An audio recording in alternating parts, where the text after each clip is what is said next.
Just by way of brief introduction, I think the thing that makes my view different on health is that I'm a veterinarian as well as a physician. And in veterinary medicine, we don't have health insurance for animals like we do people. And if we were to use a human healthcare type of system for livestock, for instance, it'd be sticker shock for you. Your hamburger would cost you $275 a pound just to pay for the health care. So we learned a long time ago in the animal industry that we could keep the price of animal products such as meat and dairy and poultry and eggs down to where the average American could afford to eat them every day simply by eliminating health care costs. That's, I think, a very profound statement.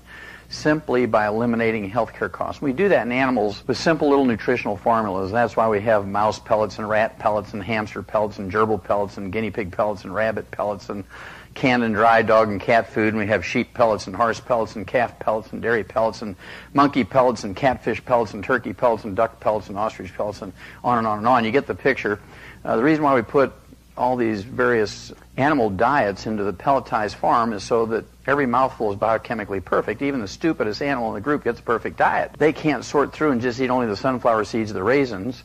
Their health and production is not dependent on their choices of food. We command them to eat a certain way, and that's the way they eat.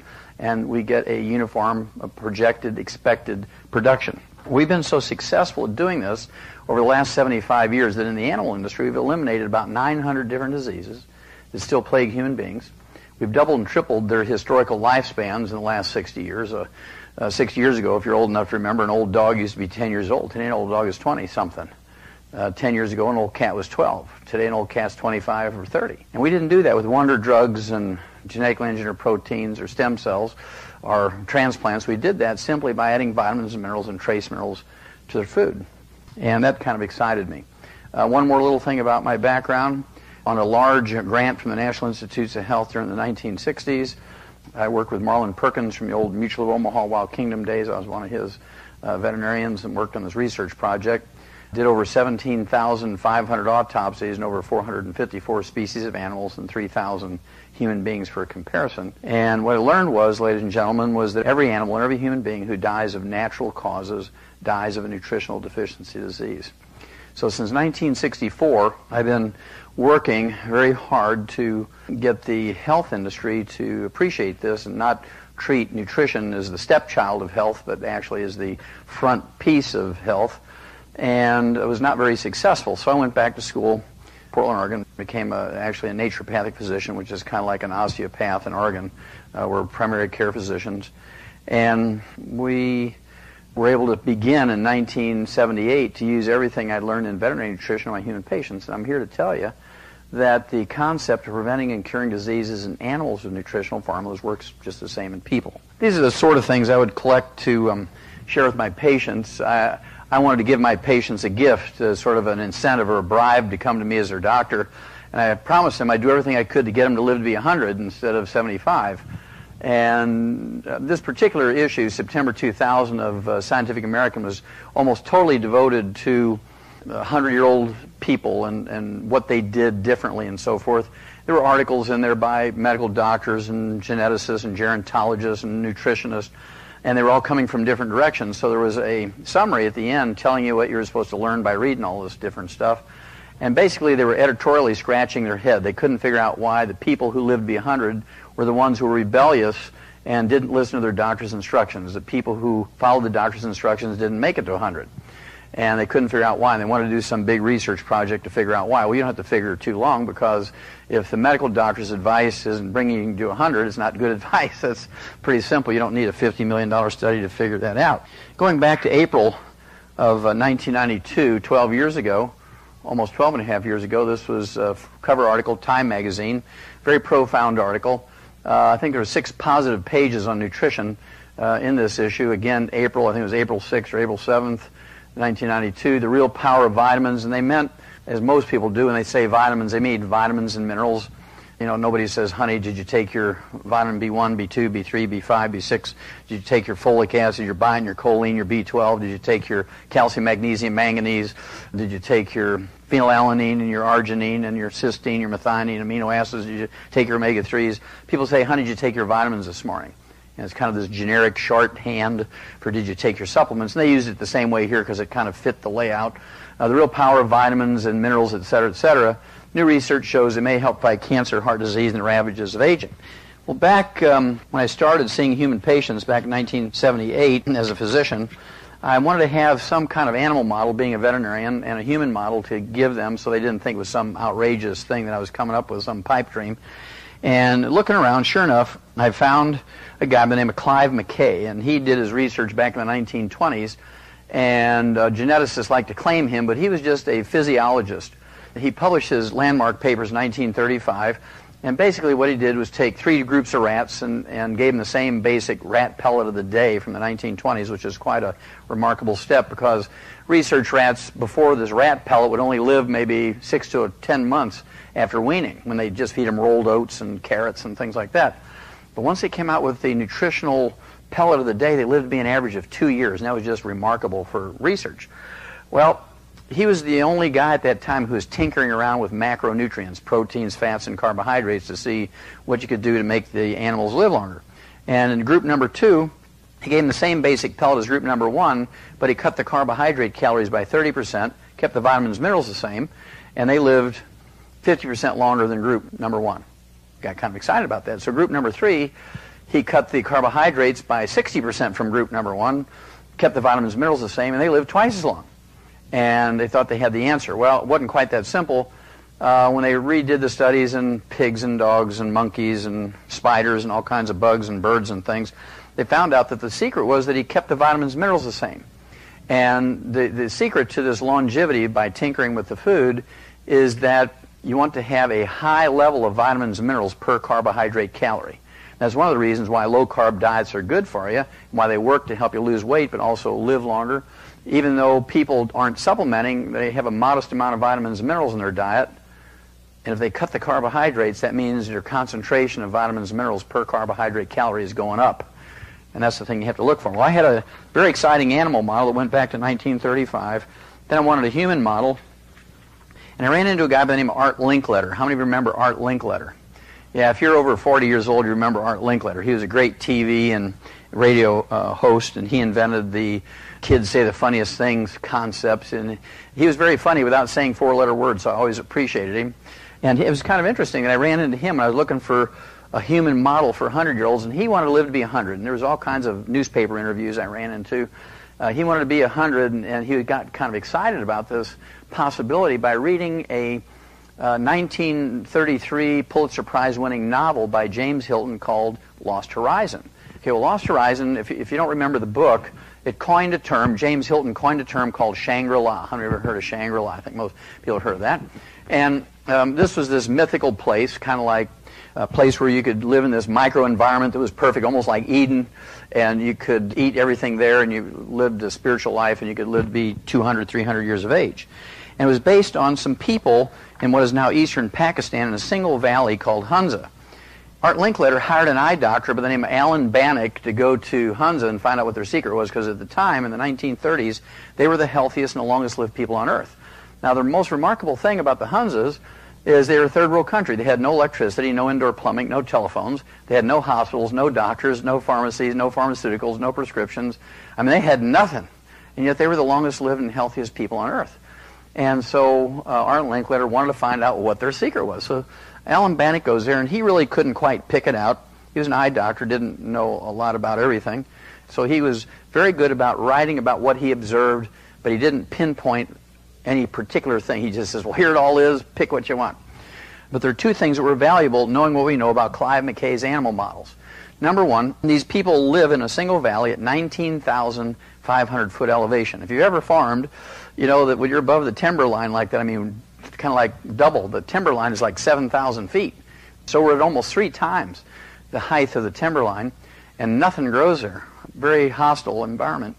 They couldn't grow rice, they couldn't grow potatoes, they couldn't grow corn, but they could grow wheat. But because of the very short and very hostile growing season, their yield was very, very small, and their sum total of their carbohydrate intake each day was 1 little chapati bread, looked like a tortilla, flour tortilla, a very small one, 1 a day per person.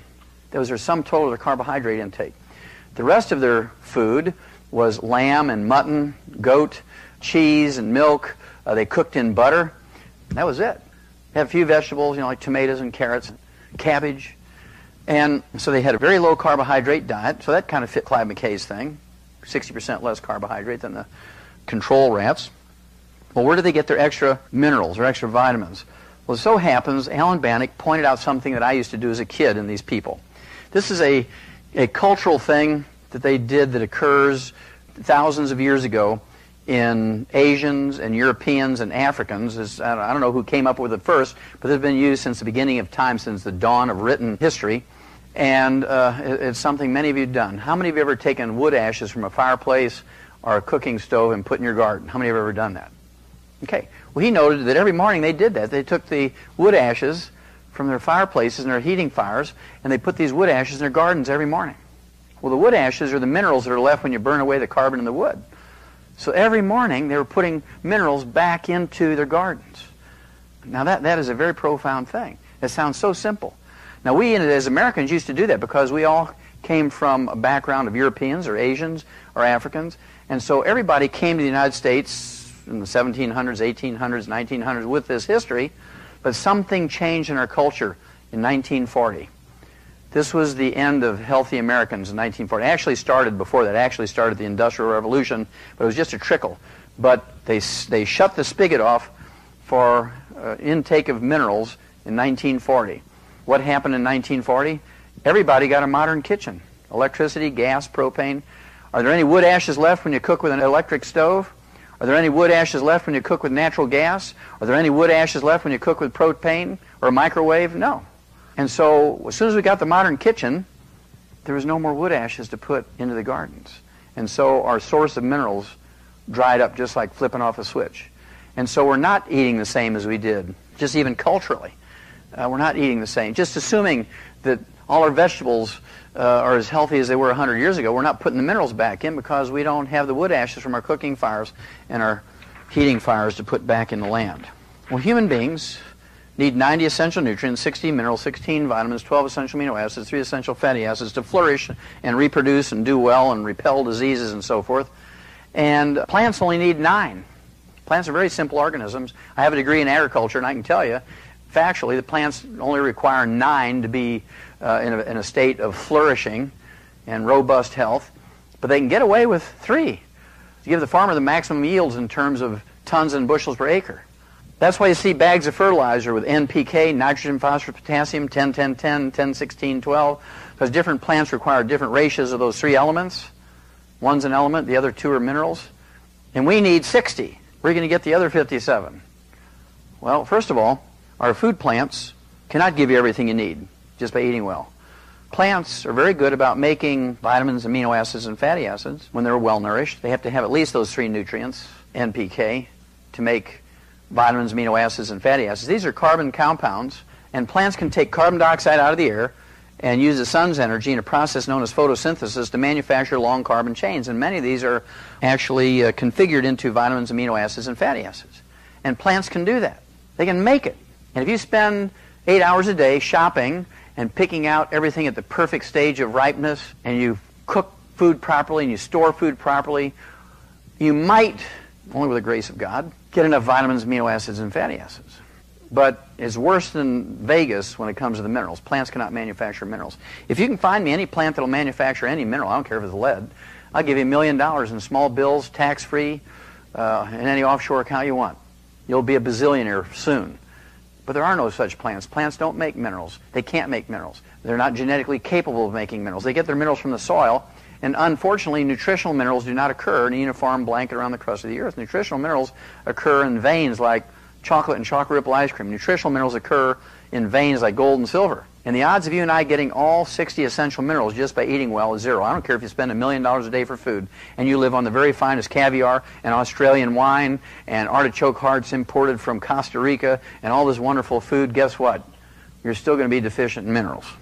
As I told you, I did all this research and found out that every animal and every human being who died of natural causes died of a nutritional deficiency disease. And as you might expect, spending the multi-millions of dollars, actually $7.5 million to do this research, wrote several papers, wrote 75 scientific papers, were published in medical journals, veterinary journals, wrote textbooks, big 1,000-page jobs, and lectured to doctors many times at their continuing education meetings. And I was not successful in getting people who are in a position of authority, either in medical research or the government, They get excited about preventing and curing diseases in people with nutrition like we did in animals. And I knew this was an important concept back in the 60s, and that's why I went back to school, became a physician. Well, this came out just about 40 years later. This is a World Health Organization study. Nutrition, key factor in mortality. Study finds life expectancy closely mirrors dietary factors. Well, look at there, okay? And the most important sentence they had in the whole article was, it says, inadequate intake of 3 key micronutrients, zinc, iron, and vitamin A, is responsible for an unexpectedly high burden of disease. Well, there's 90 essential nutrients. They didn't talk about the other 87. They just talked about 3. Vitamins could help 2 billion kids. This just came out in March of 2004, a couple of months ago. Vitamins could help 2 billion kids. How many people are there on Earth? 6 billion. That's a third of the population. Any doctor, anybody who says that, there's no evidence to support a claim that you can prevent and cure diseases with vitamins and minerals is a fool. How many of you have ever heard of scurvy? Raise your hand. You can prevent and cure scurvy with vitamin C. How many of you have heard of rickets? You can prevent and cure rickets with vitamin D. What about anemia? You can prevent and cure anemia with iron and copper and folic acid and B12 and many other nutrients. What about goiter? You can prevent and cure goiter with iodine and copper and selenium and tyrosine and amino acid. What about things like osteoporosis? You can actually prevent and cure that with calcium and magnesium and sulfur and many other nutrients. And what about diseases like night blindness? You can prevent and cure night blindness with vitamin A. And then there's beriberi with congestive heart failure. You can prevent and cure that with thiamine or vitamin B1. And then there's a plague with the schizophrenia and all the dermatitis and diarrhea that goes along with that. You can prevent and cure that with niacin or vitamin B3. And I could go through all the 90 essential nutrients, because they're called essential nutrients for 2 reasons. Number one, our bodies cannot manufacture them, and we must consume them every day, either as food or as supplements. And number 2, if any of them are missing, you get some horrible collection of degenerative diseases, many of which are life-threatening. And so anybody who says there's no evidence to support a claim that you can prevent and cure disease with vitamins and minerals is a fool. And the last place you want to fool in your life is your doctor. If you have a doctor who believes that, I'd get up and leave. I would not go back to them, because you don't want anybody that ignorant in charge of your health. Because, well, my doctor says I can just eat well and get everything I need. Well, that was never true, but, why do people in Ethiopia live to be an average of 29 and we live to be an average of 70-something? Is it genetic? No. It's because they don't have a lot of minerals in their soil. Sand. Let's just look. This is actually a study from, just came out this month. It's the June-July 2004 issue of Mother Earth. And it was actually, what they did was take a USDA, United States Department of Agriculture study, where they compared the 1975 to 2004 values in food. And when you look at just wheat, for instance, the calcium content in wheat went down 22% during that time period. When you look at, let's look at another mineral, potassium went down 6%, phosphorus went down 24%. Then you look at calcium in apples, went down 14%. In blueberries, it went down 60%. In onions, it went down 18%. In green beans, it went down 33%. In broccoli, it went down 54%. Wait a minute, but you're supposed to eat broccoli. Eat 3 servings of broccoli a day. Eat 5 pounds of broccoli a day. You get all the calcium you need. So it went down 54%. That means you need to eat 7.5 pounds of broccoli a day to get your calcium. Yay, man, that's exciting. Eat 7.5 pounds of broccoli. I mean, you're going to generate enough gas to run a turbine. You look at iron here. Let's look at iron in apples. It went down 60% in that same time period. In blueberries, it went down 72%. In onions, it went down 62%. Let's see here. Oh, in carrots, it went down 57%. In broccoli, it went down 33%. Let's look at vitamin A. Now, the vitamin A is interesting because it's a carbon compound that plants can make if they have all the nutrition they need. They have to have mineral cofactors to be able to make the carbon compounds, right? So let's look at vitamin A. Apples went down 40% in that time period. Blueberries went down 40%. Onions went down 95%. Tomatoes went down 31%. Corn went down 400%. Well, I'm eating plenty of corn, so I'm getting all the beta-carotene I need. Went down 400%. I'm eating cornbread. I'm getting all the beta-carotene I need. Broccoli went down 74%. Vitamin C, legendary, made by plants. Blueberries went down 31%. Onions went down 36%. Spinach went down 45%. They actually checked 12 different nutrients, and they just get a little summary here. One other thing I think was important in this article, in 1992, the USDA, the United States Department of Agriculture, came out and said, if everybody just took the minimum daily requirement of all the known essential nutrients, they were going to reduce the actual reporting level of cancer by 20%. You can reduce cardiovascular disease in America by 25%, reduce arthritis by 50%, reduce respiratory and infectious disease by 20%, and reduce infant and maternal deaths by 50%. If everybody just took the vitamins and minerals. But doctors today still say, medical doctors still today say, you can get everything you need by eating your basic 4 food groups. Just eat variety, have 3 different colors on your plate, and you'll do fine. Well, doctors should be put in jail for 25 years to life because it's reckless endangerment. Through their ignorant pontifications, they have killed more people in all the wars in the world put together. It's going to get worse. It's going to get worse. This just came out June 16th, 2004. UN warns 1/3 of the earth is at risk of becoming a desert. Can you grow good food in a desert? I don't think so. This is a creeping catastrophe. And we're talking about, in the United States, they're talking about losing at least 1/3 of the land that we can grow food on now. There's just no nutrition left in the soil. And so how do we protect people? Just eat better? Eat more broccoli? Well, that's not it. That's not going to work, folks. The only way you can make sure you're getting all these nutrients is to consciously put them in your mouth. You have to supplement. Well, despite kind of a tragic outlook here, there are people who do make it to 100. Percentage-wise, it's very small in the United States. We're the 3rd largest population in the world, but there are people who live long, healthy lives. And again, they tend to be rebellious patients who don't listen to their doctors. They do things that doctors don't want them to do. And they're the ones who make it to 100. And the ones who follow their doctor's instructions exactly don't make it. How many of you had somebody in your family who lived to be 80, 90 years of age? I think most Americans have had somebody, unless they're all horse thieves and got hung early, but most people have somebody 80, 90 in their family. You can remember back, they'd eat eggs every morning, they'd salt their food, they'd eat red meat, they ate their chicken skin, they used butter, they didn't even have margarine back in those days.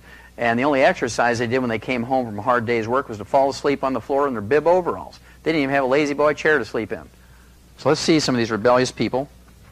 Ralph Charles from Somerset, Ohio, which is in the middle of the state of Ohio, back in October of 1999, turned 100. And the fascinating thing to me about Ralph Charles was that he was still, at his birthday at 100, was still piloting commercial charter flights, paying passengers around the central part of the United States. To me, he doesn't look like what you expect a decrepit 100-year-old to look like. To me, he looks like he's in his maybe late 70s, early 80s. Had no restrictions on his pilot's license or health papers at 100. And then this gal here, Connie Douglas Reeves, 4 days after this article came out, September 26, 2002, she turned 101 and she was entered into the Cowgirl Hall of Fame because she'd taught 30,000 young women how to ride Western saddles and barrel race. And to me, she doesn't look like a shrinking violet. She doesn't look like somebody who would say, well, whatever you say, doctor, I mean, after all, you're the one with the white coat and the stethoscope around your neck, so I'm here for your advice, and if that's what you say, I'll do it. She's got her shoulders back, her chin's out, and she's just saying, knock that chip off. I mean, anybody who deals with horses for 101 years, that she's been rolled on, kicked, thrown, bit, stomped, and she's standing straight and tall. And you can just imagine a doctor saying to her, Connie, you're 101 years old now. I want you to give up salt. We got to worry about your blood pressure. She said, well, up yours, doc. I've been using salt since before you were born. I'm not going to quit now. You got to give up eggs. We got to worry about your cholesterol. She'll go, okay, I've been eating eggs forever, and I'm not going to give them up. Well, if she's a little rough for you, you might appreciate Harold Stilson from Deerfield Beach, Florida. In May of 2001, he turned 101 and went out and played golf for his birthday, and he hit a 6-hole-in-one at 101. Now, you have to have good vision to be able to see that little stick 108 yards away. You have to have a good grip on that club, and you have to have good eye-hand coordination to hit that ball, right? Tiger Woods can't even hit a hole-in-one anymore. I mean, he's done since he let him do that arthroscopic surgery on his knee and get that radial keratotomy. I mean, he hasn't won a match since he had those 2 surgeries. He should sue his doctors, whoever talked him into that. I was just in Puerto Rico with my dear wife and a training thing, and this gal here, her name was Ramona Trinidad Iglesias Jordan, and she turned 100. She actually died at 114. She was the oldest living, I guess you'd call her an American, American territory kind of thing, 114. And she looks pretty good for 114. She looks like she's 80 years old. And she lived up in the mountains in the rainforest of Puerto Rico. Never been to a doctor. And they're kind of bragging about that in the newspaper. It doesn't seem to matter what you eat as long as you keep the minerals up and the carbohydrate calories down. This gal here, Dora Ramathebe from South Africa, was born in June of 1881. And I don't know how long she lived because this is a birthday announcement. Didn't keep track of her. Turned 114 in 1995. And when she was asked, Dora, what do you attribute your health and your longevity to? She didn't say I was born in Scripps Hospital. She was born in a straw hut caulked with cow dung. Her mama peed in the dust to make mud to smear all over that child to keep the flies from eating her. How do I know that? Because I lived in South Africa for 2 years and attended many births, even as a veterinarian, because I was the only medical person around. And guess what? That's what they do. She didn't say, I kept my cholesterol down and gave up salt and went to my annual physical. You think she did all that living out in the bush in Africa 114 years ago? No. She ate locusts, grasshoppers, not the tree, pumpkin seeds, tortoise meat, wild herbs, dried fruit, and a cup of coffee. Did she say rice, bread, potatoes, corn? No. She had a very low carbohydrate diet. The only carbohydrate she took in was a little bit of dried fruit, and they don't get much of that out in the middle of the bush of Africa. That's kind of a special thing people give to each other there.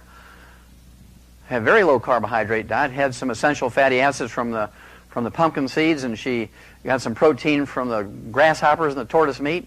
She may have gotten some vitamin C and folic acid and beta-carotene from the herbs if she ate them raw when they picked them for maybe green vegetables.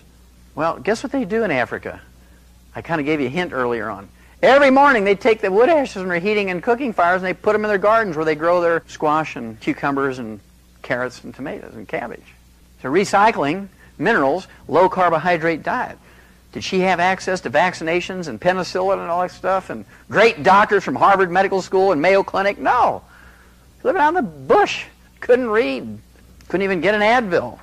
One of my favorite birthday announcements is a French lady by the name of Jean Calment. In February of 1995, she was documented by the Guinness World Book of Records being the oldest living woman at that time. There were hundreds of women who claimed to be older than she, but she was the only one that had the paperwork to prove to the satisfaction of the Guinness World Book of Records that February 21st, 1995, she was in fact 120.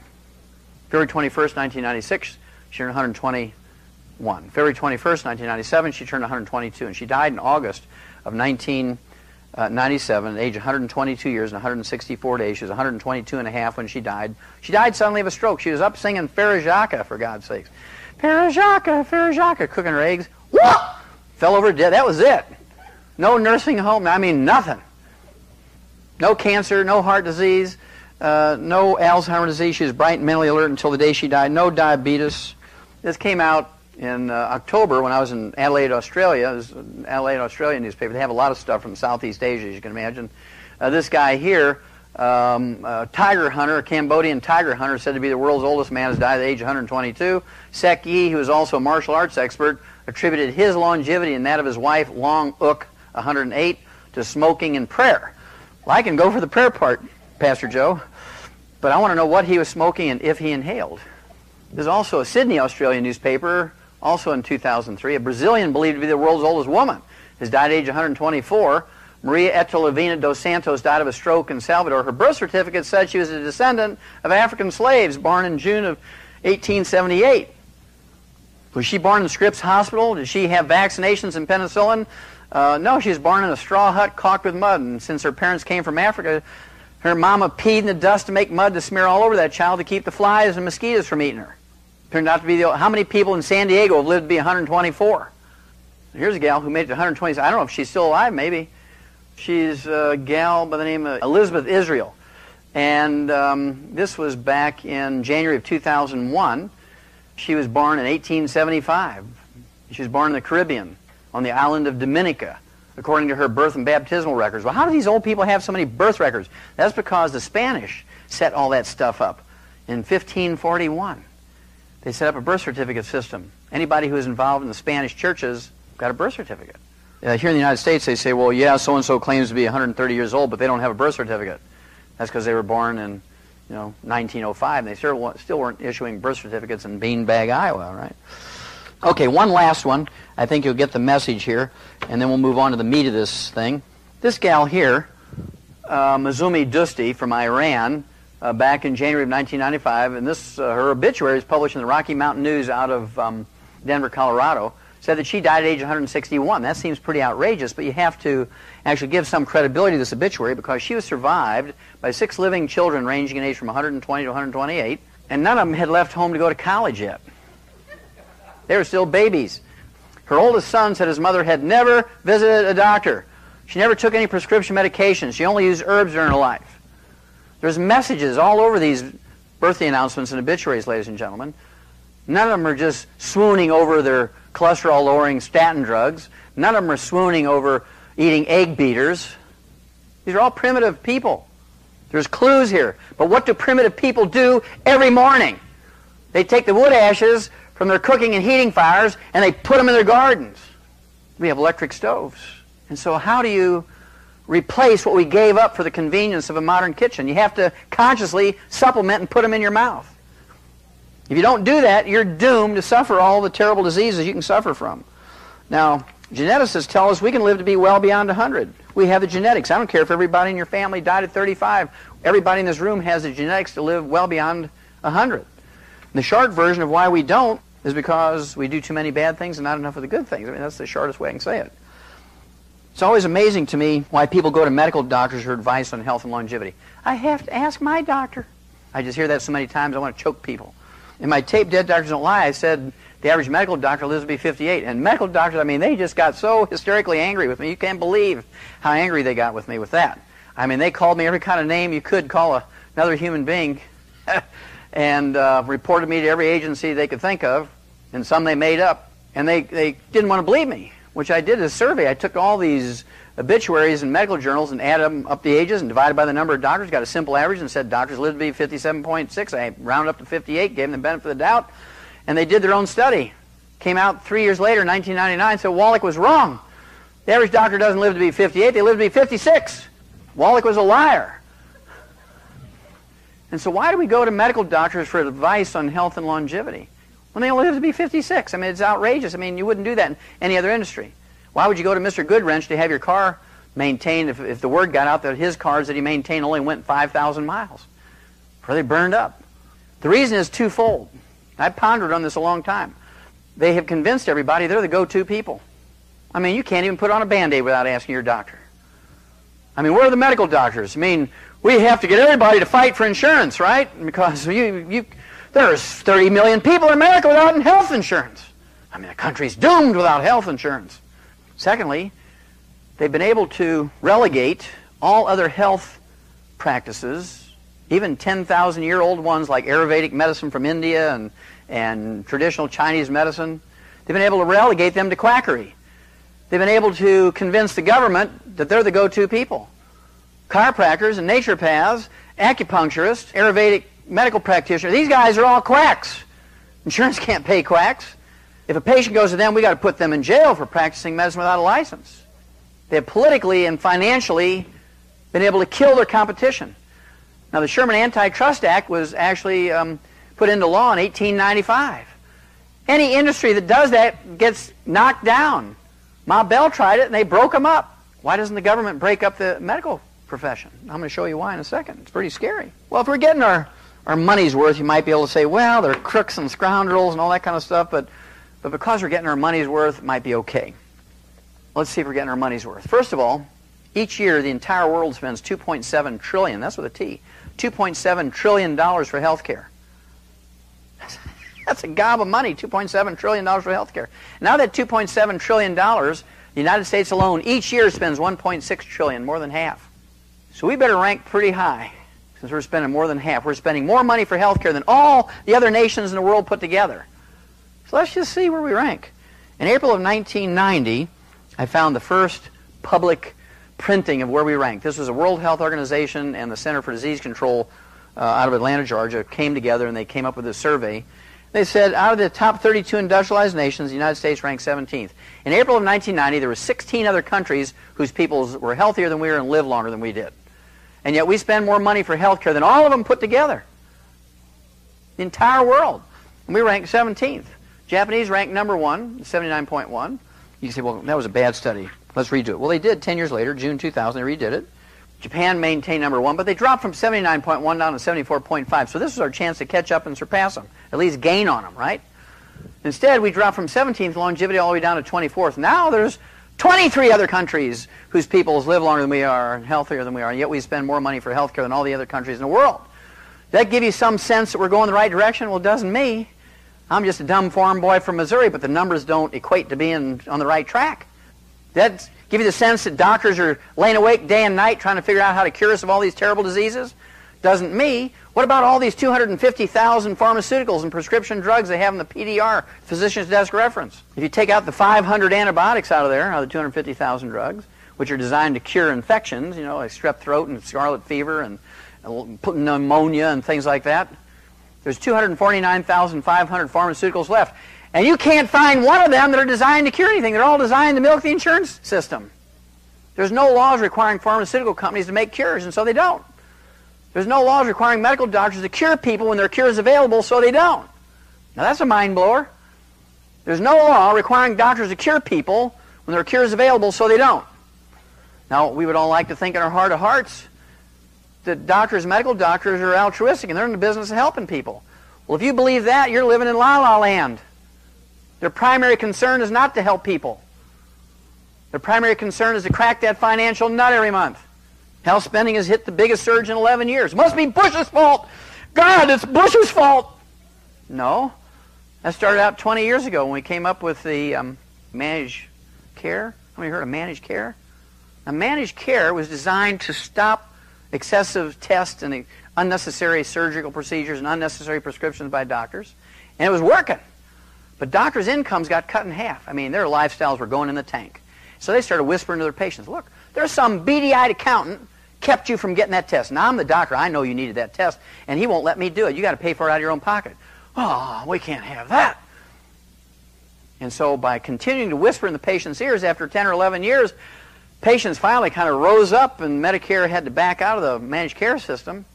And the day after Medicare backed out of the controlled environment where the bean counter was in charge of what you got instead of the doctor, went up 17%. Healthcare went up 17%. It's been going up almost 50% every quarter now since then because they're totally unchecked. It's political suicide for anybody to try and stem the tide. Right now we're spending $1.6 trillion a year for health care. I'm going to show you what to do about it. Age 65 workforce. Wait a minute, workforce. Age 60, you're supposed to retire at 65. What is this workforce thing? According to the U.S. Department of Labor, 95% of all Americans who retire at 65 retire below the poverty level. $2,000 a month is poverty cutoff. 95% of Americans, after working 40 years in America, retire below poverty level. You have to do something else. You got to go back to work because that $1,200 a month doesn't cut it. You got to sell your house you paid on for 30 years to move into a scroungy little apartment because you can't afford the taxes every year. Can't afford the utilities, the upkeep. What a crummy deal. Well, whose fault is it? What's the most common thread that people complain about when they retire? Healthcare. Oh, they testify before Congress. I couldn't eat lunch today because I had to pay for my drugs. I can't eat. I have to pay for my drugs. Well, why do you have to pay for your drugs? Because my doctor told me. And then this is the most outrageous thing I've ever seen. Last year, 9 months ago, whatever it is, you all remember this, Vaughn's and Ralph's and Kroger's, 70,000 workers from grocery stores went on strike in Southern California alone. And they were striking all over the country in sympathy with them because over a 3-year period between 2000 and 2003, the health care cost for their insurance went up 50%, went up from $6,000 a year to $9,000 a year. And the contract said that the store chains were going to pay for their health care. And so these people struck the stores, I don't know, 3 months, 4 months, whatever it was. A lot of them closed their doors and went out of business. When they did come back, all their customers had started going to Costco's. A lot cheaper. And so a lot of them are still not open 24 hours like they used to be because they don't have any business anymore. That strike killed the jobs for these 70,000 people. Now, they're striking the wrong person. Why would they strike? The company was paying their mortgage and paying the food for their kids and paying for their car payment. They should have been striking the doctors. They should have been striking the insurance companies. They should have been striking the hospitals and clinics. I mean, the doctors are really smart. They're sitting there playing cards in their country club. Well, we got this army, all these union guys out there striking them. Somebody's going to pay us. We'll get the government to do it, the company. We don't care if they all go bankrupt and lose their job. They're going to pay us. So I'm getting close to telling you what we do to solve this problem. I gave you kind of a hint there. What do you do with a failed and corrupt system? Do you keep feeding it more money? Oh, well, the mafia, we got to pay them more money. They'll be good to us, so we just pay them more money. Outsourcing the American dream. Have we lost a few jobs in Southern California? Whoa!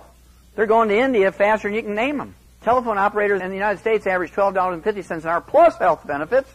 In India, they make less than $1 an hour and no health benefits. Payroll clerks in Asia make less than $2 an hour, no health benefits. Their counterparts in the U.S. make $15.17 an hour plus health benefits. And so when the health care goes up and the union demands more money to pay the health care, guess what the company says? Adios, amigo. Close the door and they're off to India. You can't blame those companies.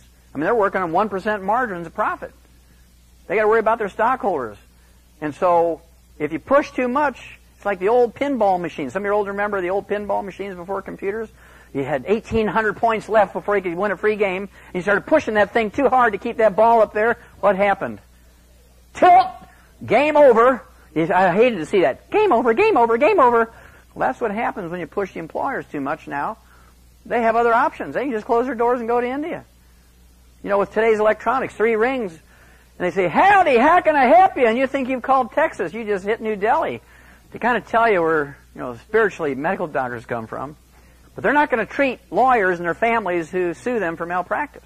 And so when that came out, I sent out a news release. Nobody picked it up. I didn't think they would, but I felt better. I sent out a news release and said, I'll waive my professional fees. I will treat any lawyer who sues doctors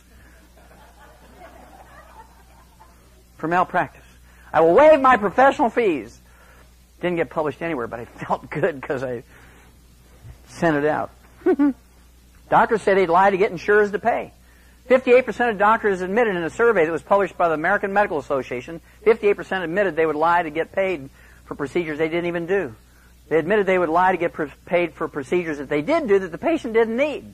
Now, doctors are the only people who don't have to go to a bank when they need money. At the end of the month, if they need $10,000 because they went to Vegas and they lost $10,000 and they can't pay their mortgage, and you're the last patient of the month, you're going to get everything known to medical science. They just send in that bill to Medicare and they get $10,000 in their account the next day and they pay their bills and everybody's happy. According to the Health Insurance Association of America, 75% of insurance fraud is committed by providers, which is a code word for doctors. 75% of all health insurance fraud is committed by medical doctors. You know how many medical doctors go to jail for that each year? 0. They are dealt with by another standard. If you and I were to somehow try to defraud an insurance company, they would hire detectives and they would hunt you down forever and get you in jail. The medical doctors do it with impunity. Health insurance companies write it off as the cost of doing business. And guess who picks up the difference? Look in the mirror sometime. You're the one picking up the difference. So we should be striking them. We have a history in America of doing that kind of stuff. We have a history of rebellion. I don't suggest you pick up rifles and go shoot doctors, although sometimes I feel like it. But what I'm suggesting is this. Let's do what we've done in other industries. 60 years ago, when the automobile industry began to crank down on people, look, you're driving a Ford car, you got to come to a Ford dealer. We're the only go-to people for a Ford car. And you go in for a $6 oil change 60 years ago, and they say, look, you've had this 25,000 miles. Why don't you let us do a check on it, and we'll do whatever's necessary. And you've been driving. You said, nothing wrong with it? Sure, go ahead, do a check. And you come back, it's a $300 bill. You say, what? It was supposed to be $6. Well, you told us to check it out. You gave us permission to do that. It's $300 because we rebuilt the transmission, we did the carburetor, all new brake shoes, blah, blah, blah, $300. And they wouldn't give you the key until you paid your $300. But you didn't go back because you demanded, some redress from the manager. And he said, well, no, we did the work. You got to give me the money before we give you the keys. And so people started going to junkyards and garage sales and flea markets. They'd read books on how to maintain their own cars and change their own oil and do all that kind of stuff.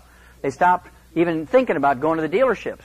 And when the junkyards and the flea markets and the garage sales couldn't support the demand for parts and tools anymore, a whole industry developed. Now we have Napa Auto Parts and Pep Boys and AutoZone. We have all these Jiffy Lubes all over the place. They only sprang up because people wanted to do things themselves and they were tired of being ripped off by the dealerships. Same thing happened in the construction industry. Same thing happened in the remodeling industry and in the landscaping industry. When they got a little oppressive to the customers, people started going to garage sales and they went to flea markets and they'd go to junkyards to find parts. I mean, plumbers were charging $200 to change a float in a toilet for little old people. And the worst nightmares, of course, the one that people hated were roofs. Somehow, roofing companies, you'd sign a contract for a $6,000 roof, and if you didn't read the fine print, with revolving interest, if you didn't pay it off in a year, it was $100,000, right? People started going to garage sales and junkyards and flea markets, getting materials and tools to maintain and repair their own homes. Some of you are old enough to remember back in the 60s, everybody had a tool shop in their own garage. I mean, I had them. Back then we had a table saw and a bandsaw and you had all the drills. That's when this home thing started back in the 60s and 70s. And when the garage sales and the flea markets and the junkyards couldn't supply the demand for tools and materials anymore, a whole industry developed to supply the demand. Now we have Home Depot and Lowe's and Menards. If you want to find out where everybody's at this afternoon, go out to the parking lot at Home Depot. Tomorrow, at 2 o'clock after church, go there. Parking lot, you can't find a parking space in Home Depot and Lowe's and Menards because people are out there doing it themselves. And so there's clues here on how to deal with an oppressive, failed, corrupt industry. Stop using them. But you just can't jump from the frying pan into the fire. You have to educate yourself. We have all these books. Let's Play Doctor, Let's Play Herbal Doctor, Rare Earths Forbidden Cures, Dead Doctors Don't Lie. I mean, we're talking about $50, $60 worth of books. Teach you how to deal with over 900 different diseases using herbs and vitamins and minerals and amino acids and fatty acids. We're talking about stuff that works. I already had 3 people today. I walked in the door, just met them. I met lots of people, but these 3 people came up and told me how the products were working for them. They were just so surprised and happy how well they're doing on just taking vitamins and minerals. They've been going to doctors for years and couldn't solve their problems. Before I came here, people were calling me from Atlanta, Georgia, and from Portland, Oregon, dealing with problems because they've given up on their doctors. And so right now we have baby boomers coming along. There's 80 million baby boomers in the United States alone, 80 million, who are sick and tired of being sick and tired. They're sick of being ripped off by the medical system. They're getting they want the government to solve the problem. Well, the medical industry generates taxes from $1.6 trillion a year. The military-industrial complex, which the hippies were so worried about during the 60s and 70s, only generates $400 billion. 1/4 of what the medical system. Who has the most power, military-industrial complex or the medical system? Clinton tried in his first term, in the first year of his first term, to deal with the medical situation, and they chewed him up. The office of the president, with all the power and prestige and all the departments and money available to the president to solve a problem, it only got worse. They just snubbed their nose at him. Not because they were Republicans, but because they weren't going to let the President of the United States interfere with their cash flow. And so we have to do this, because nobody else is going to do it. First thing I want to talk about is exercise. Whether you believe it or not, how many of you heard that exercise is good for you? If you don't raise your hand, you're a liar, a communist, or you're asleep already, because I know that you've all heard that, right? Well, this is me when I was 18 years old. Look familiar? Didn't have a gram of fat on me. I was mean as a burnt bear, and I was tough. I was like a rock, and I could do anything. I knew it because I knew it. And I could, in addition to farm work, I'd spend a lot of time during school when everybody else was eating lunch. I was running up and down the stadium stairs. I was weightlifting. I was punching the bag. I was doing everything I could to get tough and so I could play sports, and I did. And then I read an article that said there'd never been a professional athlete ever lived to be 100, so I stopped exercising. Because if exercise is good for you, there should be a significant percentage of professional athletes live to be 100 because they get paid to do it and they're not likely to slough off. And this is a little chart out of God Bless America. It talks about some of the more famous athletes that died of nutritional deficiency diseases. The oldest one was Red Grange, died at 88. Now, you know, Red Grange died a long time ago, right? And then, let's see, Jesse Owens died at 66. Jim Thorpe died at 65. Babe Ruth died at 53. Lou Gehrig died at 38. Wilma Rudolph, 4 gold medals in track, died at 54. Babe Zaharias, one of the greatest female athletes ever, died at 43. Jim Fix, who invented the fitness concept in America, died at 52. Hank Gathers, a great basketball player, died at 23. Wilt Chamberlain died at 63. Reggie Lewis died at 27. Walter Payton died at 45. Sergei Grinkov, one of the icons of figure skating, died at age 28. Flojo died at 35. I don't believe a seizure killed her. I think something else killed her. Don Drysdale died of a heart attack. Great baseball player at 56. Corey Stringer, football player, died of heat stroke at age 27. And according to the Center for Disease Control of Atlanta, Georgia, each year in America, somewhere between 75,000 and 100,000 Americans under the age of 30 drop dead while they're exercising. Car accidents only claim 57,000. Of those 57,000, 17,000 are killed by drunk drivers. Look at all the hoo-ha we have about accidents in cars. And doctors are instructing people to exercise. You know, it kills more people than car accidents. It doesn't start out you're healthy, you die. How many of you are boxing fans? Anybody here a boxing fan? Okay, a few. Remember Roberto Duran? No mas! No mas! And this is about 10 years ago, I think, somewhere around there, 10, 12 years ago. Not a championship, but 100 fights, many championship fights. He was in a championship 12-round fight with Sugar Ray Leonard. I think it was in the second round, third round, something real early. He just got up and said, I don't want to do this anymore. They spent millions and millions of dollars in advertising. Caesar's Palace in Vegas. I mean, there were, I don't know how many hundreds of millions of dollars worth of bets, and he just said, that's it, no mas, I don't want to do this anymore. I don't like boxing anymore. It's a cruel sport. Elite athletes face this hazard. Already talked about this guy. And he barely made the cut on this latest by two strokes. I mean, they were sweating him even getting in. He's going down, folks. I just spent a weekend with these guys, with Ted and Angela. Talk about talent. These guys had all the talent in the world when it came to basketball, and they still lost. They got beat by the punk team. You think they lost because they didn't have talent? You think they lost because they didn't want to win? You think they lost because they didn't practice? If you look historically at this situation, it happens a lot, where they draft some big stars, and then it didn't work. You know, here's a whole bunch of teams that hire these big stars at the beginning of a season to try and make something happen, and it didn't happen. That's a little picture of Theo Ratliff from his own website. Theo Ratliff's a very interesting guy. In 2000, 2001, he missed 79 games. His career was over. He had the best orthopedic surgeons tell him his career was over. His right shooting wrist turned into dust. There was nothing bigger than a BB in there. I mean, none of his bones were in any shape. They couldn't even put wires or nothing in there. He had the cartilage came loose in his hip. They had to go in and do a hip surgery. His other hip was just as bad. Bone-to-bone arthritis in both knees. He was only 28 years old. His career was over. And he happened to hear some of our distributors talking to another player in the locker room. He says, "Hey, you think that stuff will help me?" In 3 months' time, all his pain went away and his range of motion came back. 3 more months, he felt so good, he tried back out for the team and he got his old position back. This guy, who 6 months earlier was told that his career was over. He had all these terrible degenerative problems, his career was over. Well, the last 2 years, he's been the shot blocking champion, the super defensive star in the NBA, and that's impossible. All his orthopedic surgeons said so. But we put him back together just using vitamins and minerals and trace minerals and rare earths and amino acids and fatty acids. So I'm going through a progression here. You've gone through the emotional failures, physical failures. Remember I told you Jim Fixx was the guy who started during the 1970s. He started the whole fitness thing. Up until Jim Fixx in the 1970s, nobody but people who played team sports worked out. The average housewife didn't go in for aerobics and yoga. The average, Joe Carpenter, the average working man didn't work out. Came home and drank a beer and passed gas and watched TV. That was his life. His great excitement was if he, won a case of beer at bingo. Jim Fixx came along and said, "Hey, if you run 10 miles a week, we'll keep your arteries clean and you don't have to die until you're 100. And he personally, consciously, in all his writings, stayed away from vitamins and minerals because when he lived to be 100, he did not want anybody to say, "Well, how do you know, Jim, it wasn't the vitamins and minerals?" He wouldn't even eat rich bread. And he died at 52 of a cardiomyopathy heart attack, a simple deficiency of the trace mineral selenium. Well, this fellow here, Brian Maxwell, was one of his proteges. He believed in Jim Fixx like you just have no idea how much he thought of Jim Fixx. He thought he was like another father to him. He invented the power bar. There was no such thing as a granola bar until Brian Maxwell. He invented them in 1983. Actually, it was his girlfriend who was a nutritionist because they kept hitting the wall in their marathons. At about mile 18, they'd hit this wall and they'd have to walk. No matter how well they were trained, they just couldn't go anymore. And he was the one who invented the carb up thing. And I eat spaghetti before the big race.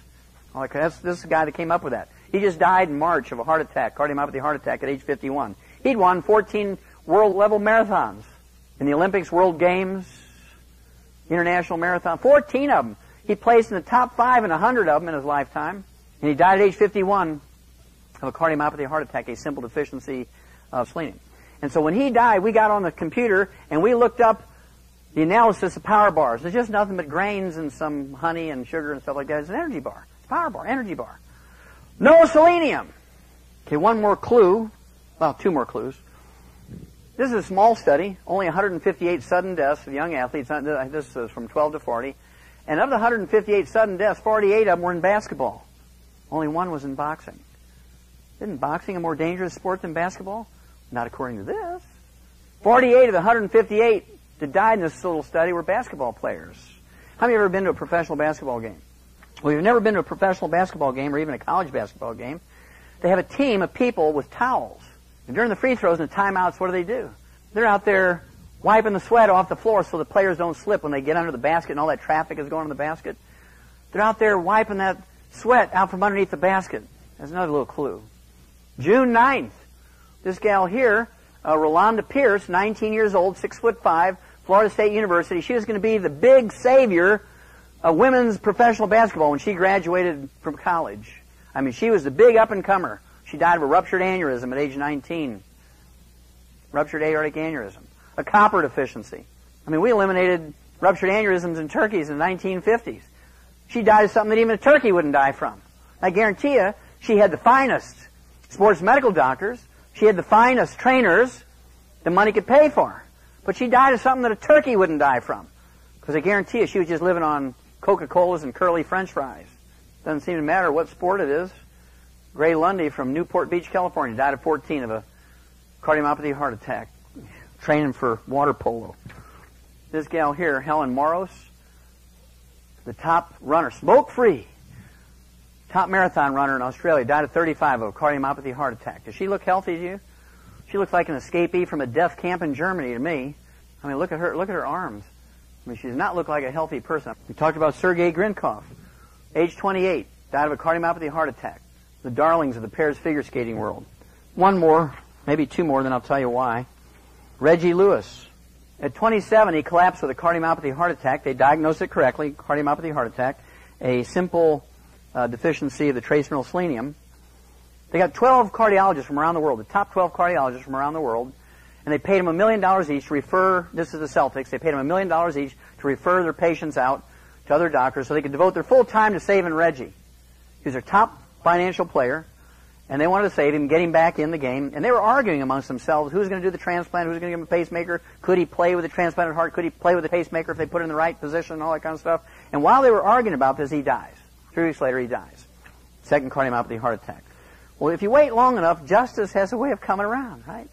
God works in mysterious ways. The chief, the captain of the dream team of cardiology, the medical doctor who ran the Boston Marathon all the time, he wasn't a couch potato. He was the designated sports medical doctor for the people who ran the Boston Marathon. He taught cardiology at Harvard Medical School in Boston. One Dr. W. Thomas Nessa, a year and a half after Reggie died, at age 48, dies of the same thing. Dr. W. Thomas Nessa, a member of the dream team of cardiologists who treated the late... I mean, I'd have been embarrassed if I was part of his family to put that in there. I mean, this guy's malignant dumb. Died Saturday in his home, and, prophetically, he lived in a town called Dedham at age 48. Now, if your cardiologist dies of a heart attack at age 48, how much belief should you have in him? But people say, oh, isn't it terrible that Dr. Nessa died of a heart attack? And they'll keep following his advice. Now, if he was my cardiologist and died at age 48 of a heart attack, if he said no salt, I'd be taking the top off the salt shaker and guzzling salt. If he said no eggs, I'd eat 25 a day. If he said exercise was good for you, I'd lay there and I wouldn't even blink. I would not do anything that resembled exercise. Because I wouldn't want to get what he got. If that's what you get for following what he was saying, I wouldn't want to do it.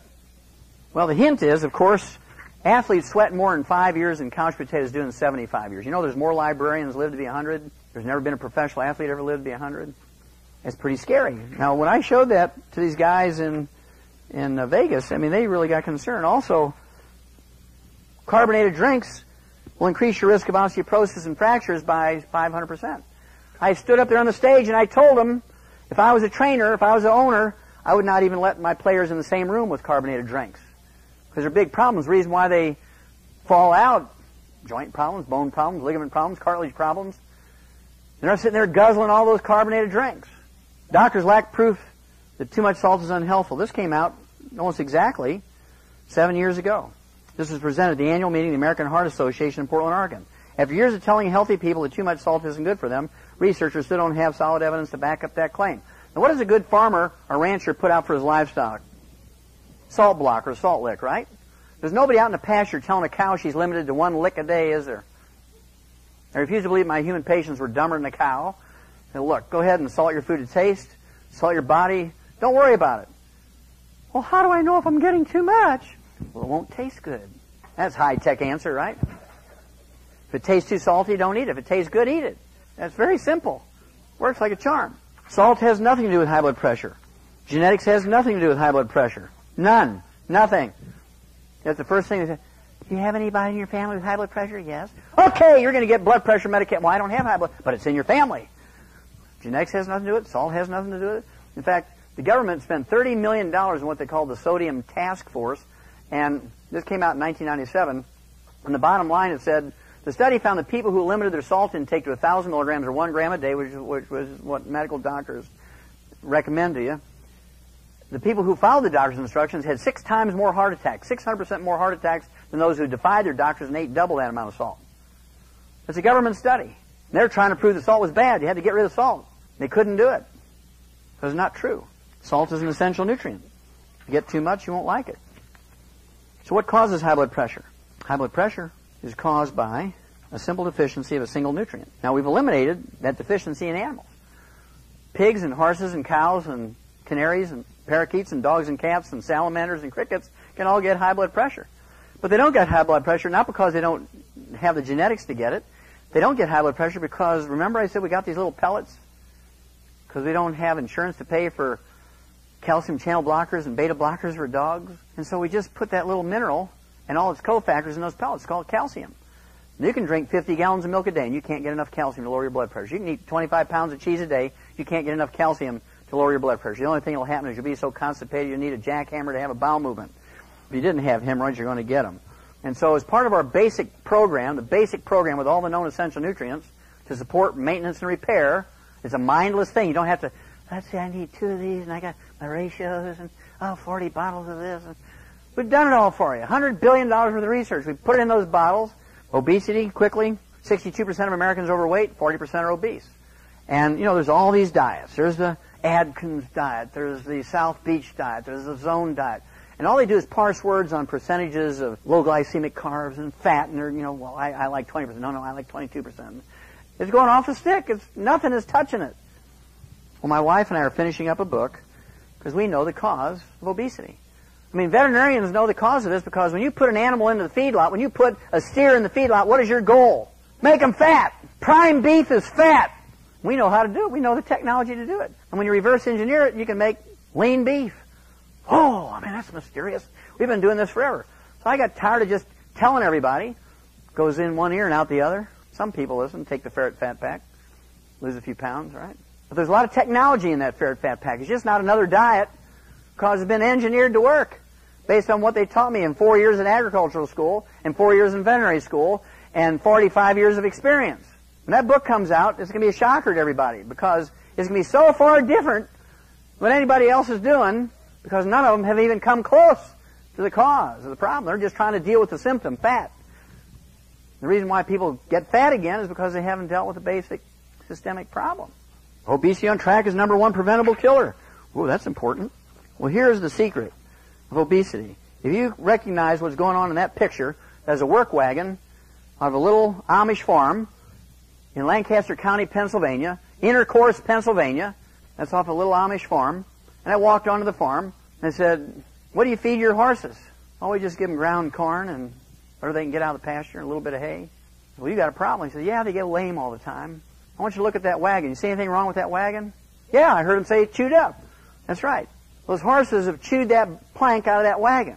That's where the farmer would jump off that wagon all the time with a sweaty hand, impregnated that wood with salt. Now, why were those horses chewing on that salty wood? Because they're minerally deficient. It's called pica. How many of you have heard of the term pica? Pregnant women do that all the time. They'll eat dirt.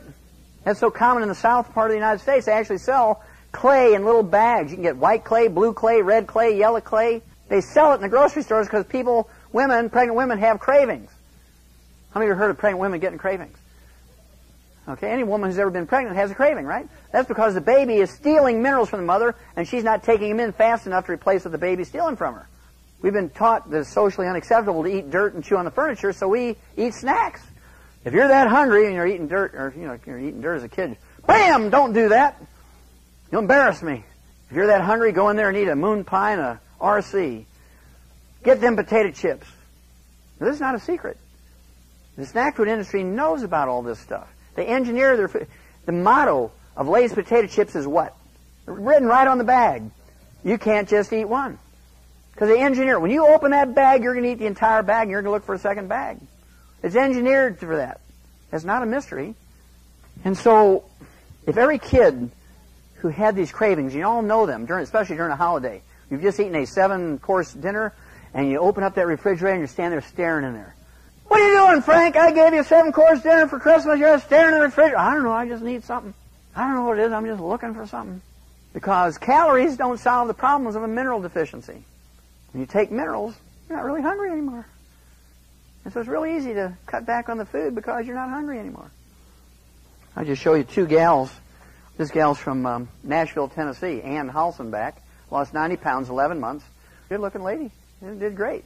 And I like this little gal. Terry Mooney from Fenton, Michigan, lost 60 pounds in an 8-month period. She went from this, kind of like I'd say a farm wife kind of look, to this. Same girl. She's only 25 years old, but she looked like she's 40 years old, farm wife. Look at her now. And so we have thousands of people, both men and women, who've lost a lot of weight. Diabetes is an epidemic.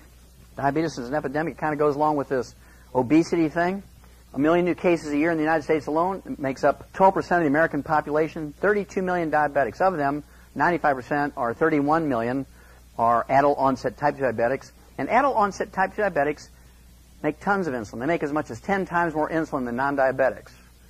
It's not an insulin problem. They make more insulin. That's why they can take pills, or maybe even with diet and exercise, they can kind of control their diabetes because they make plenty of insulin. We learned in 1957, when it was actually printed, published in medical journals in 1957, that we could prevent and cure. Those are two profound words. We could prevent and cure adult-onset type 2 diabetes in laboratory animals, pet animals, and farm animals in 1957 with 2 trace minerals and their cofactors. The medical doctors say, well, there's no evidence to support a claim that you can prevent and cure diabetes in human beings. And so it lay dormant in human medicine for 20 years until 1977.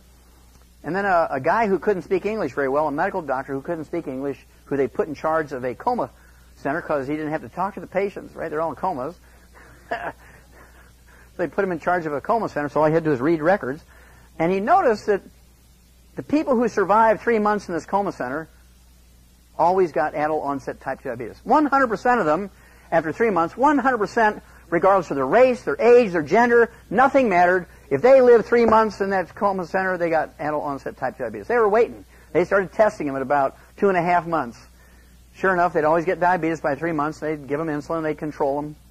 And he made the mental leap that there had to be something missing in the feeding tube that they were giving them, because it didn't matter their age, their race, their gender, didn't matter anything. If they lived there 3 months in a coma, they got adult-onset type. And so he made the correct thought that they were missing something. So he starts reading. And sure enough, he goes back 20 years and he finds his research in animals. He says, well, that seems simple. He couldn't give them these alfalfa pellets with all these minerals in them because they're in a coma. And so he took that formula and made it into an IV, which he added to their basic feeding tube, and in 72 hours he cured them all of their adult-onset type 2 diabetes. Published in every medical journal in the world. This gets published every 2 or 3 years because people getting their PhD in endocrinology and they're studying diabetes, they run into that and they say, well, that can't be. So they try to redo it, and sure enough, it repeats, and so they publish it again. And so this is not a mystery. Every medical doctor knows this. They're not going to do that because they'll get $30 for an extended visit. Well, according to the GAO, the General Accounting Office, which is the budget watchdog for the U.S. Congress, the average income that a doctor gets off of a type 2 diabetic who lives 25 to 40 years after diagnosis is $750,000. There's no law requiring him to cure people when their cure is available. So which way is he going to go, $30 or $750,000? Now, you don't need to be a rocket scientist to figure that one out. I just talked to the president of the NBA Players Association. His wife has diabetes. I just asked her one question. Do you drink soft drinks? She said, oh, yeah, I'm a Coca-Cola alcoholic. I have to have 20 or 30 a day. Well, look at this. This is a study on 91,000 women over 8 years, 91,000 nurses over 8 years. Women in the study who drank at least one sugar-sweetened soda were 85% more likely to develop type 2 diabetes than ones who just drank water or even Diet Coke. 85% increase. You're going to get it. If you drink one Coca-Cola a day, it's just a matter of time. If you drink 2, it's going to be faster. If you drink 3, it's faster. But if you just drink one a day, you have an 85% chance of getting diabetes. And you know, when you talk to people about oh no, my doctor says genetic. Whatever turns your crank, cut way back on the carbohydrates, eat 6 small meals a day with animal protein in them. Watch what happens. Weight goes down, blood sugar goes down. You live a normal life. Well, I have to ask my doctor permission. Okay, last one is arthritis and osteoporosis. According to the Center for Disease Control, 85% of Americans after the age of 50, or by the age of 50, already have osteoporosis or arthritis of one type or another, to one degree or another. There's not a single medical treatment designed to prevent or fix it. Aspirin, Celebrex, Vioxx, Tylenol, ibuprofen, Advil, Aleve, methotrexate, gold shots, prednisone, and cortisone. None of them fix it. They all have terrible side effects, many of which are life-threatening. And cure arthritis and osteoporosis in animals over 300 years ago in Europe and over 1,000 years ago in Asia. So why don't doctors use that? Well, there's no money in it. Remember, we already said there's no money in the cure? If Doc Smith were to cure all his patients of arthritis and osteoporosis today, and the word got out he was curing people, the line would go around the earth 3 times. And he'd have one heck of a good month. But what do you do for the rest of his life? He'd be broke because there's no money in a cure. The money is in milking the insurance program. If you follow your doctor when it comes to arthritis and osteoporosis and other degenerative diseases, this is what you're going to look like by the time you're 75, 80 years old. Yahoo! And then I look forward to that. Man, oh man, diabetes, back surgery, hip replacements, knee replacements, bone spurs, high blood pressure, Alzheimer's disease, triple bypass. I'll bet you he was a very... Whatever you say, doctor. Now, this problem starts when you're young. This problem starts when you're weaned off of milk. I see so many kids today, thousands of them a month, thousands a month. Oh, he has Charlie horse. Is he 3 years old and he has leg cramps and the doctor says it's growing pains? I know it's something different. Well, you give him any supplements? No. Are you giving him apple? Oh, he loves apple juice and orange juice and grape juice. I mean, he just lives for orange juice and grape juice and apple juice. Well, how much calcium and magnesium and boron and strontium and silica are in there? How much sulfur is in apple juice and grape juice? None. This is out of Australia, but this is absolutely true. I just like this because of the little red, this island of Tasmania. 3/4 of young Australians and Americans aged 12 to 15 are not getting enough calcium. 75%, because they're all living on bottled water. They're all living on apple juice and grape juice, and worse yet, oh yeah, Sunny D, Sunny Delight. Yeah. There's only 2% juice. It says right on the label, 2% juice, and the rest of it's sugar water. But every kid loves it because they got great advertisement on TV. I have to have my Sunny Delight. Crack. This is the one that really shook up the players. Arthroscopic knee surgery for arthritis is worthless. Yet the 5,000 doctors in America who specialize in arthroscopic knee surgery for degenerative joint disease, in 2001, their income from that one procedure is $1.5 billion. Why would they give it up? There's no law requiring them to give it up just because it's useless. Last slide. This is one you've been waiting for. Osteoporosis strikes both sexes equally. Since 1958, doctors wanted you to believe that osteoporosis was primarily a postmenopausal woman's problem. Whether you believe it or not, how many of you have heard that? If you don't raise your hand, you're a liar. You're a commie. You're asleep. Because I know you've all heard it. But osteoporosis strikes men equally with women. How come you men aren't being shuttled through getting your bone density test like women? Well, because doctors make too much money on HRT, kickbacks. And if they were to let women know that men get it equally with women, how could you justify giving estrogen, which causes increase in cancer, Alzheimer's disease, and cardiovascular disease? You couldn't justify it. Because, I mean, how many red-blooded American men are going to walk into their OBGYN and say, okay, doc, I got osteoporosis in my family. I want you to shoot me up with that, that estrogen stuff. That's not going to happen, is it? And so that's why there's no carbonated drinks, and give up fried foods and margarines, and cooking oils and meat cooked well done, and burnt animal fats. Just doing those things, you'll have 30, 40, 50 healthful years of your life. I have to ask my doctor.